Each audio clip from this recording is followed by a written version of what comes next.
നമസ്കാരം. 15ാം കേരള നിയമസഭയുടെ 10ാം സമ്മേളന വിശേഷങ്ങളിലേക്ക് സ്വാഗതം.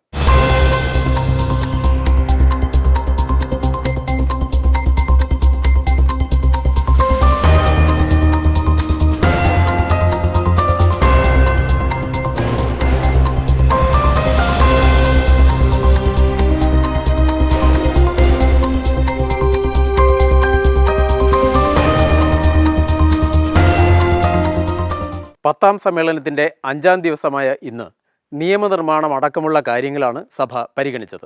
ചോദ്യോത്തരവേളയിൽ ഇന്ന് ചോദ്യങ്ങളുടെ പട്ടികയിലെ 4 ചോദ്യങ്ങൾക്കാണ് മന്ത്രിമാർ സഭയിൽ വാക്കാൽ മറുപടി നൽകിയത്.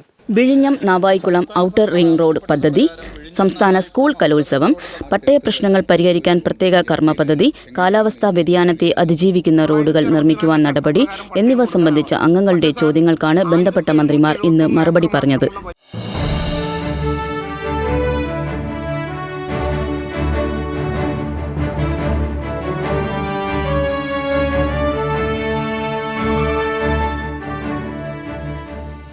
വിഴിഞ്ഞം നാവായിക്കുളം ഔട്ടർ റിംഗ് റോഡിന് ആവശ്യമായ സ്ഥലമേറ്റെടുക്കൽ പ്രവൃത്തികൾ അന്തിമഘട്ടത്തിലാണെന്ന് മന്ത്രി മുഹമ്മദ് റിയാസ് സഭയെ അറിയിച്ചു. ദേശീയപാത വികസനം അതിവേഗം പുരോഗമിക്കുകയാണ്.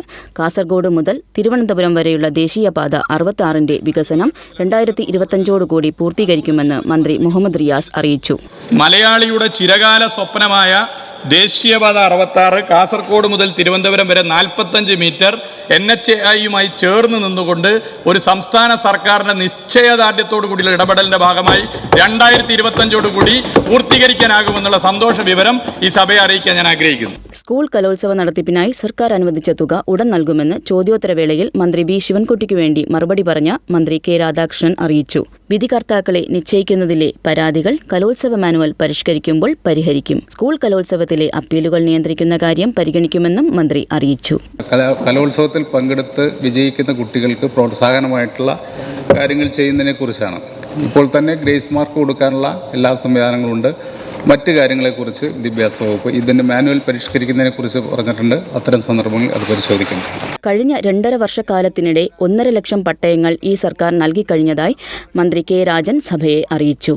സഭയെ എനിക്ക് അറിയിക്കാനുള്ള സന്തോഷകരമായ കാര്യം, 2 വർഷക്കാലത്തിനിടയിൽ ഈ ഗവൺമെൻറ് 1,21,604 പട്ടയങ്ങൾ കൊടുത്തു എന്നതിന് പുറമെ ഇപ്പോൾ കേരളത്തിൽ വിതരണം ചെയ്യാൻ 21,280 പട്ടയങ്ങൾ കൂടി തയ്യാറായിരിക്കുന്നു. സാർ, 2.5 വർഷക്കാലത്തിനിടയിൽ 1.5 ലക്ഷം പട്ടയങ്ങൾ കേരളത്തിൽ ഈ ഗവൺമെൻറ് കൊടുത്തു എന്ന സന്തോഷത്തോടെ പട്ടയ മിഷൻ കേരളത്തിലെ ശ്രദ്ധേയമായൊരു പദ്ധതിയായി മുന്നോട്ട് പോകുകയാണ്. കാലാവസ്ഥാ വ്യതിയാനത്തെ അതിജീവിക്കുന്ന റോഡുകൾ നിർമ്മിക്കുവാൻ PWD ശ്രദ്ധ ചെലുത്തുന്നതായി മന്ത്രി PA മുഹമ്മദ് റിയാസ് സഭയെ അറിയിച്ചു. വണ്ടിപ്പെരിയാർ കേസിലെ പ്രതി കുറ്റവിമുക്തനാക്കപ്പെട്ട സാഹചര്യം സംബന്ധിച്ച് പ്രതിപക്ഷം സഭയിൽ കൊണ്ടുവന്ന അടിയന്തര പ്രമേയത്തിന് മുഖ്യമന്ത്രിയുടെ മറുപടിയെ തുടർന്ന് സ്പീക്കർ അവതരണാനുമതി നിഷേധിച്ചു. വണ്ടിപ്പെരിയാറിൽ 6 വയസ്സുള്ള കുട്ടിയെ പീഡിപ്പിച്ചു കൊലപ്പെടുത്തിയ കേസിലെ പ്രതി പോലീസിന്റെയും പ്രോസിക്യൂഷന്റെയും വീഴ്ചയെ തുടർന്ന് കുറ്റവിമുക്തനാക്കപ്പെട്ടതിനെ തുടർന്നുണ്ടായ സാഹചര്യം ചർച്ച ചെയ്യണമെന്നാവശ്യപ്പെട്ട് പ്രതിപക്ഷാംഗങ്ങളായ ശ്രീ സണ്ണി ജോസഫും മറ്റ് 6 അംഗങ്ങളുമാണ് അടിയന്തര പ്രമേയത്തിന് അവതരണാനുമതി തേടിക്കൊണ്ട് നോട്ടീസ് നൽകിയത്. വണ്ടിപ്പെരിയാറിൽ 6 വയസ്സുള്ള കുട്ടിയെ പീഡിപ്പിച്ചു കൊന്ന കേസിലെ പ്രതി പോലീസിന്റെയും പ്രോസിക്യൂഷന്റെയും വീഴ്ചയെ തുടർന്ന് കുറ്റവിമുക്തനാക്കപ്പെട്ടത് മൂലം കേരള സമൂഹത്തിൽ ഉളവായിട്ടുള്ളതായി പറയപ്പെടുന്ന ആശങ്ക ചർച്ച ചെയ്യുന്നതിനായി സഭാ നടപടികൾ നിർത്തിവെക്കണമെന്ന പ്രമേയം പരിഗണനക്കണമെന്നാവശ്യപ്പെട്ട് സർവശ്രീ സണ്ണി ജോസഫ്, മഞ്ഞളാങ്കുവേലി, മോൻസ് ജോസഫ്, അനൂപ് ജേക്കബ്, മാണി സി കാപ്പൻ, ശ്രീമതി KK രമ എന്നീ ബഹുമാനപ്പെട്ട അംഗങ്ങൾ റൂൾ 50 പ്രകാരം നോട്ടീസ് നൽകിയിട്ടുണ്ട്. ഇത് ബഹുമാനപ്പെട്ട ഹൈക്കോടതിക്ക് മുമ്പാകെ നിൽക്കുന്നൊരു വിഷയമാണ്. യഥാർത്ഥത്തിൽ റൂൾ തന്നെ പറയുന്നത് കോടതിക്ക് മുമ്പാകെ വിഷയം ഫ്ലോറിനകത്ത് കൊണ്ടുവരാൻ പാടില്ല എന്നുള്ളതാണ്. പക്ഷെ എന്നിരുന്നാലും ഇത് സഭക്കകത്ത് വന്നതുകൊണ്ട് ചെയർ ഇപ്പോൾ ഈ അടിയന്തര പ്രമേയം അനുവദിക്കുകയാണ്. വണ്ടിപ്പെരിയാറിലേത് കേരളത്തെ നടുക്കിയ സംഭവമാണെന്ന് ശ്രീ സണ്ണി ജോസഫ് പറഞ്ഞു. I am of the view that a child of such a tender age cannot even think of committing suicide. after locking the room. So the chances of suicidal hanging is ruled out in this case. വണ്ടിപ്പെരിയാറിൽ അത്യന്തം നിർഭാഗ്യകരമായ കാര്യമാണ് സംഭവിച്ചതെന്നും കേസിൽ വിശദമായ appeal കോടതിയുടെ പരിഗണനയിലാണെന്നും അടിയന്തര പ്രമേയ നോട്ടീസിന് നൽകിയ മറുപടിയിൽ മുഖ്യമന്ത്രി പിണറായി വിജയൻ പറഞ്ഞു. പ്രതിയുടെ ഏതെങ്കിലും തരത്തിലുള്ള രാഷ്ട്രീയ അഭിപ്രായമോ നിലപാടോ ഗവൺമെന്റിനെ സ്വാധീനിക്കുന്നതല്ല. കുട്ടിയുടെയും കുടുംബത്തിന്റെയും പ്രശ്നമാണ് ഗവൺമെന്റിന്റെ മുന്നിലുള്ളതെന്നും മുഖ്യമന്ത്രി അറിയിച്ചു. അക്കാര്യത്തിൽ ഏതെല്ലാം തരത്തിലുള്ള കർക്കശ നടപടി സ്വീകരിക്കേണ്ടതുണ്ടോ അതിന്റെ അങ്ങേയറ്റം വരെ പോകുമെന്നും മുഖ്യമന്ത്രി വ്യക്തമാക്കി. ഇവിടെ വണ്ടിപ്പെരിയാർ കേസിൽ സംഭവിച്ചിട്ടുള്ളത് തീർത്തും നിർഭാഗ്യകരമായൊരു കാര്യമാണ്. അതിൽ ആദ്യം ചെയ്യാനുള്ളത് ആ കേസ് സംബന്ധിച്ചുള്ള വിശദമായ അപ്പീൽ കൊടുക്കലാണ്. ആ അപ്പീൽ ഇപ്പോൾ കോടതിയുടെ മുന്നിൽ പരിഗണനയിലിരിക്കുകയാണ്. മുഖ്യമന്ത്രിയുടെ മറുപടിയുടെ അടിസ്ഥാനത്തിൽ സ്പീക്കർ എൻ ഷംസീർ അടിയന്തര പ്രമേയത്തിന് അനുമതി നിഷേധിച്ചു. ഇതിൽ പ്രതിഷേധിച്ച് പ്രതിപക്ഷം സഭയിൽ നിന്ന് ഇറങ്ങിപ്പോയി. ബഹുമാനപ്പെട്ട മുഖ്യമന്ത്രിയുടെ വിശദീകരണത്തിന്റെ അടിസ്ഥാനത്തിൽ അടിയന്തര പ്രമേയത്തിന് അനുമതി നിഷേധിക്കുന്നു. സർക്കാരിന്റെ ഈ അലംഭാവത്തിലും ഈ നിസ്സംഗതയിലും ശക്തിയായി പ്രതിഷേധിച്ചുകൊണ്ട് ഞാനും എന്റെ പാർട്ടിയും വാക്കൌട്ട് ചെയ്യും. സഭയിൽ അവതരിപ്പിച്ച ശ്രദ്ധ ക്ഷണിക്കലുകൾക്ക് ബന്ധപ്പെട്ട മന്ത്രിമാർ മറുപടി നൽകി. ശബരിമല ഗ്രീൻഫീൽഡ് വിമാനത്താവളത്തിന്റെ നിർമ്മാണം സംബന്ധിച്ച് ശ്രീ KU ജനീഷ് കുമാർ അവതരിപ്പിച്ച ശ്രദ്ധ ക്ഷണിക്കലിന് മുഖ്യമന്ത്രി പിണറായി വിജയനും സംസ്ഥാനത്ത് ജാതി സെൻസസ് നടത്തേണ്ടതിന്റെ ആവശ്യകത സംബന്ധിച്ച് ഡോക്ടർ MK മുനീർ നടത്തിയ ശ്രദ്ധ ക്ഷണിക്കലിന് മന്ത്രി K രാധാകൃഷ്ണനും മറുപടി നൽകി. കേരളത്തിന്റെ 5ാമത്തെ എയർപോർട്ട്, ഇന്ത്യയിലെ ഏറ്റവും വലിയ തീർത്ഥാടന കേന്ദ്രങ്ങളിലൊന്നായ ശബരിമലയിലേക്ക് എത്തിച്ചേരുന്ന തീർത്ഥാടകർക്കും ഇന്ത്യയിലെ ഏറ്റവും വലിയ ക്രിസ്തീയ കൺവെൻഷനിൽ ഒന്നായ മാരാമൺ കൺവെൻഷനിലെത്തുന്ന വിശ്വാസികൾക്കുമെല്ലാം ഈ വിമാനത്താവളം ഏറെ ഗുണകരമാകും. ശബരിമല വിമാനത്താവളത്തിന് വേണ്ടി സ്പെഷ്യൽ പർപ്പസ് വെഹിക്കിൾ രൂപീകരിക്കുന്നതിനും വിശദമായ പദ്ധതി റിപ്പോർട്ട് തയ്യാറാക്കുന്നതിന് ഒരു ഏജൻസിയെ തെരഞ്ഞെടുക്കുന്നതിനുമുള്ള നടപടികളും സ്വീകരിച്ചു വരുന്നതായി മുഖ്യമന്ത്രി സഭയെ അറിയിച്ചു. ശബരിമല വിമാനത്താവളത്തിന് വേണ്ടി സ്പെഷ്യൽ പർപ്പസ് വെഹിക്കിൾ രൂപീകരിക്കുന്നതിനും വിശദമായ പദ്ധതി റിപ്പോർട്ട് DPR തയ്യാറാക്കുന്നതിന് ഒരു ഏജൻസിയെ തിരഞ്ഞെടുക്കുന്നതിനുമുള്ള നടപടികളും സ്വീകരിച്ചു വരികയാണ്. ജാതി സെൻസസ് ഏതെങ്കിലും മതവിഭാഗത്തെയോ ജാതിയെയോ തകർക്കാനല്ല, എല്ലാവരും എവിടെ നിൽക്കുന്നു അറിയാനാണ് പറഞ്ഞുകൊണ്ട് സർ ഇതിനുള്ള മറുപടി. സംസ്ഥാനത്ത് ജാതി സെൻസസ് ഇപ്പോൾ നടത്തേണ്ട കാര്യമില്ല എന്നും ഇത് സംബന്ധിച്ച സുപ്രീം കോടതി ഉത്തരവ് വന്ന ശേഷം അന്തിമ തീരുമാനം എടുക്കുമെന്നും മന്ത്രി K രാധാകൃഷ്ണൻ സഭയെ അറിയിച്ചു.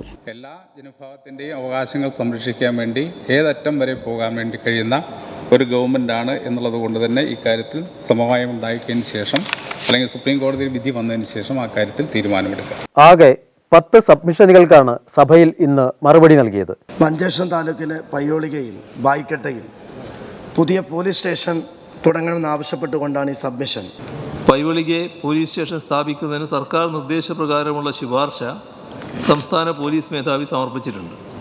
പ്രസ്തുത ശുപാർശ സർക്കാർ പരിശോധിച്ച് ഉചിതമായ തീരുമാനം കൈക്കൊള്ളുന്നതാണ്. സാർ, ഹരിപ്പാട് നിയോജക മണ്ഡലത്തിലെ സമഗ്ര കുടിവെള്ള പദ്ധതിയെ സംബന്ധിച്ചാണ് ഞാൻ ഈ സബ്മിഷൻ ഉന്നയിക്കുന്നത്. പള്ളിപ്പാട് 50 MLD ജലശുദ്ധീകരണശാലയുടെ പ്രവൃത്തിയും മാന്നാർ മുല്ലശ്ശേരി കടവിൽ കിണറിൻ്റെയും പമ്പ് ഹൗസിൻ്റെയും നിർമ്മാണവും പൂർത്തീകരിച്ചിട്ടുണ്ട്. ഭിന്നശേഷി സംവരണം നടപ്പിലാക്കുകയും വേണം. പക്ഷേ അത് ഏതെങ്കിലും പ്രത്യേക വിഭാഗത്തെ സീരിയസ് ആയി ബാധിക്കാതെ വേണം അത് നടപ്പിലാക്കാൻ. ഇതാണ് ശ്രദ്ധയിൽപ്പെടുത്താൻ. നിലവിൽ 4% ഭിന്നശേഷി സംവരണം ഔട്ട് ഓഫ് ടേൺ ആയാണ് പബ്ലിക് സർവീസ് കമ്മീഷൻ നടപ്പാക്കുന്നത്. നിലവിലുള്ള സാമുദായിക സംവരണത്തെ ഇത് ബാധിക്കുന്നില്ല. 12 കോടി 24 ലക്ഷത്തിൽ പരം രൂപ ഇപ്പോൾ ചെലവ് വരും. ഇതിന് ഭരണാനുമതി നേരത്തെ ഉണ്ടായിരുന്നു, പുതുക്കി നൽകേണ്ടതുണ്ട്. ഈ കാര്യത്തിൽ അടിയന്തരമായ ഇടപെടൽ ഉണ്ടാകണം എന്നുള്ളതാണ് അഭ്യർത്ഥിക്കാനുള്ളത്. ആകെ 12 കോടി 24,70,050 രൂപ പ്രതീക്ഷിക്കുന്നതിനാൽ ഈ പദ്ധതിക്ക് പുതുക്കിയ ഭരണാനുമതി ആവശ്യമാണ്. ഇത്തരത്തിൽ കലശമല വിനോദസഞ്ചാര പദ്ധതിക്ക് പുതുക്കിയ ഭരണാനുമതി അനുവദിക്കാനുള്ള നടപടികൾ പരിഗണനയിലുണ്ട്. 3 ബില്ലുകൾ ഇന്ന് സഭയിൽ അവതരിപ്പിച്ചു.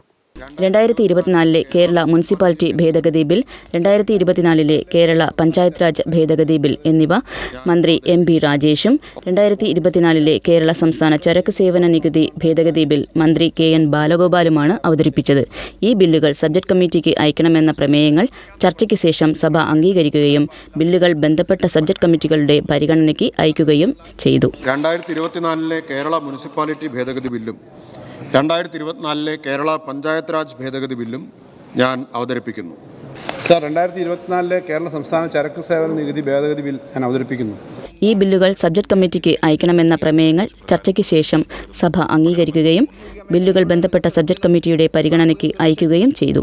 തദ്ദേശ സ്വയംഭരണവും ഗ്രാമവികസനവും ഭവന നിർമ്മാണവും സംബന്ധിച്ച സബ്ജക്ട് കമ്മിറ്റി 9 പരിഗണനയ്ക്ക് അയക്കണമെന്ന പ്രമേയത്തെ അനുകൂലിക്കുന്നവർ, പ്രതികൂലിക്കുന്നവർ പ്രമേയം സഭ അംഗീകരിച്ചിരിക്കുന്നു. ബിൽ സബ്ജക്ട് കമ്മിറ്റി 9 പരിഗണനയ്ക്ക് അയക്കുന്നു. ഇനി 2024 കേരള സംസ്ഥാന ചരക്ക് സേവന നികുതി ഭേദഗതി ബിൽ സാമ്പത്തിക കാര്യങ്ങളെ സംബന്ധിച്ച് സബ്ജക്ട് കമ്മിറ്റി 8 പരിഗണനയ്ക്ക് അയക്കണമെന്ന പ്രമേയത്തെ അനുകൂലിക്കുന്നവർ, പ്രതികൂലിക്കുന്നവർ പ്രമേയം സഭ അംഗീകരിച്ചിരിക്കുന്നു. ബില്ല് സബ്ജക്ട് കമ്മിറ്റി 8 പരിഗണനയ്ക്ക് അയക്കുന്നു. നടപടികൾ പൂർത്തിയാക്കി വൈകിട്ട് 3:54 സഭ ഇന്നത്തേക്ക് പിരിഞ്ഞു. ഓർഡർ സഭ ഇപ്പോൾ പിരിയുന്നതും നാളെ രാവിലെ 9 മണിക്ക് വീണ്ടും ചേരുന്നതുമാണ്. ഇന്നത്തെ നിയമസഭാ വിശേഷങ്ങൾ ഇവിടെ അവസാനിക്കുന്നു. നമസ്കാരം.